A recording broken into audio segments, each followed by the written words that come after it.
Welcome friends, welcome to my channel Chatpatu Kathiawad. આજે આપણે ગુજરાતીઓને ભાવે એવી લાલ મરચાંની ફ્રેશ જે તાજા બજારમાં લાલ મરચાં મળે છે એની ચટણી બનાવીશું. તો ચટણીની રેસીપી આપણે જોઈએ એ પહેલાં આવી અવનવી રેસીપીઝ જોવા માટે થઈને ચેનલને જો તમે સબસ્ક્રાઈબ ન કરી હોય તો બેલ આઇકન દબાવી ઓલ દબાવી સબસ્ક્રાઈબ જરૂરથી કરી દેજો, જેને કારણે નવા વિડીયોઝના નોટિફિકેશન છે એ આપ સુધી મળતા રહે. મિત્રો, હવે ફ્રેશ જે મરચાં આપણે બજારમાં અત્યારે અવેલેબલ છે અને આ સમયગાળામાં જ આ મરચાં છે મળતા હોય છે, તો આ સમયે આ જો ચટણી બનાવી નાખવામાં આવે ને તો એકદમ એનો ટેસ્ટ છે ખૂબ જ સરસ આવે છે. તમારી પાસે આ લાલ મરચાં અવેલેબલ ન હોય તો આની જગ્યાએ તમે સૂકા લાલ મરચાં આવે છે એને પલાળીને પણ ઉપયોગ કરી શકો છો. તો તાજા લાલ મરચાંને આ રીતે આપણે ધોઈ અને કપડામાં ક્લીન કરી દીધેલા છે અને એના ડીટીયા પહેલાં આ રીતે આપણે પાડી લઈશું. ત્યારબાદ એના બીજ કેવી રીતે પાડવાના, આપણા હાથમાં જરાય પણ તીખાશ ન આવે અને હાથમાં બળતરા ન થાય એ રીતે આપણે એના બીજ છે એ દૂર કરીશું. તો ડીટીયા આપણે દૂર કરી લીધેલા છે અને હવે એના બીજ કાઢવા માટે આપણે આ રીતે પિલરની મદદથી આપણે બીજ છે એ દૂર કરવાના છે. તો તમે જોઈ શકો છો આ રીતે ડીટીયા છે આપણે દૂર કરી દીધેલા છે મરચાંના, અને આ રીતે ઉપરથી જો આ રીતે બિયા કાઢવામાં આવે તો આપણા હાથમાં છે જરાય તીખાશ આવતી નથી અને બિલકુલ પણ આપણા હાથે બળતા નથી. અને મરચાં આ જે આવે છે એ દેખીતા આપણે જોઈએ છીએ કે તીખા હશે, પણ એ મરચાંના જ્યારે આ રીતે બીજ કાઢી નાખવામાં આવે છે ને એ તો બિલકુલ પણ તીખા લાગતા નથી. અને એની તીખાશ દૂર કરવા માટે કઈ પ્રોસેસ કરી શકાય એ આપણે આ રેસીપીમાં ખાસ જોશું. તો અત્યારે પહેલી વહેલી પ્રોસેસ તો આ જ કરવાની છે કે ધોઈને આપણે ક્લીન તો કરીને ડીટીયા ઉતારી લીધેલા છે, પણ એને તીખાશ ન રહે ને એના માટે થઈને આ રીતના આપણે બિયા બધા દૂર કરી લેવાના છે, જેને કારણે એની તીખી જે નસો હોય છે એ બધી બહાર આ રીતની નીકળી જાય છે. આ રીતે બધા દૂર કરી દેવાના છે અને એને આ રીતે કટ કરી લેવાનું છે, જેને કારણે હાથમાં આપણને બિલકુલ પણ તીખાશ લાગે નહીં, એટલે હાથ પણ બિલકુલ બળે નહીં. તો આ રીતે આપણે કાપી લેવાના છે બધાય મરચાંને સરસ રીતે. અને તાજા લાલ મરચાં લીધેલા છે એટલે બિલકુલ પણ બગડેલા મરચાં નથી. જો બગડેલા મરચાં હોય તો એને તમારે એ રીતે એનો પાર્ટ કાઢી અને સારું મરચું જે છે એડ કરી દેવાનું. તો આ રીતે આપણે પીસીસ કરી લેશું. હવે એમાં તીખાશ ન રહે ને એ માટે થઈને આ પ્રોસેસ છે ને મિત્રો ખાસ કરી દેવાની છે. નમક એમાં એડ કરી અને આ રીતે બધાય મરચાંમાં નમક ભળી જાય એ રીતે નમક એડ કરી દેવાનું છે, ભેળવી લેવાનું છે. અને આપણે મેં અહીંયા આ રેસીપી છે એ રાત્રે બનાવી હતી. રાત્રે એટલે કે મરચાંને ધોઈ ક્લીન કરી અને રાત્રે નમક લગાવી અને આ રીતે ઢાંકીને આખી રાત રહેવા દીધેલા. તો આપણે એ પ્રોસેસ અત્યારે કરીએ છીએ, આખી રાત એને રહેવા દેશું.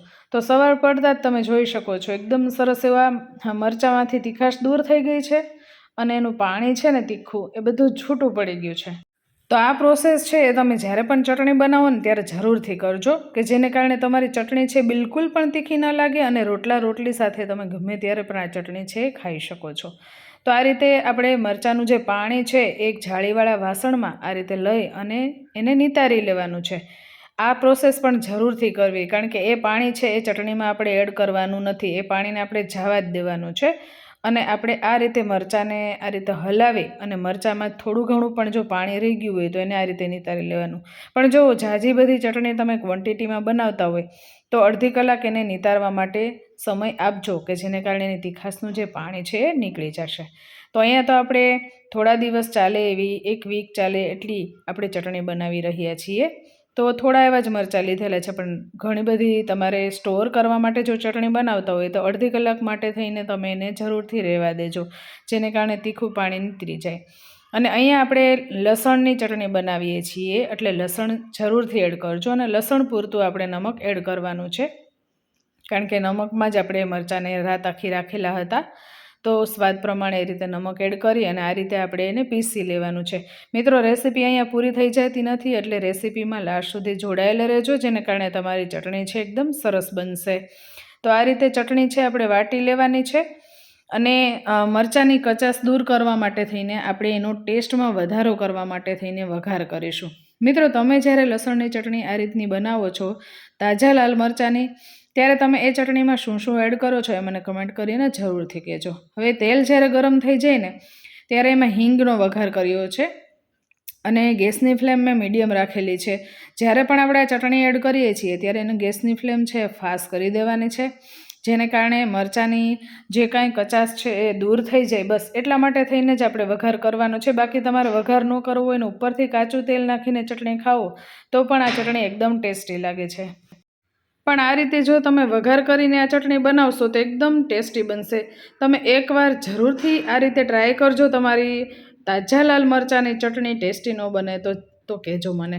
કારણ કે એકવાર જો તમે ટ્રાય કરશો તો તમને ખ્યાલ આવશે કે આ રીતની ચટણી છે એ કેવી લાગે છે. એકદમ સરસ એવી. આને લગભગ લોકો છે એ ખાટી મીઠી ચટણી બનાવતા હોય છે, પણ આ રીતે જો તમે ખારી ચટણી બનાવશો તો એકદમ ટેસ્ટી બનશે.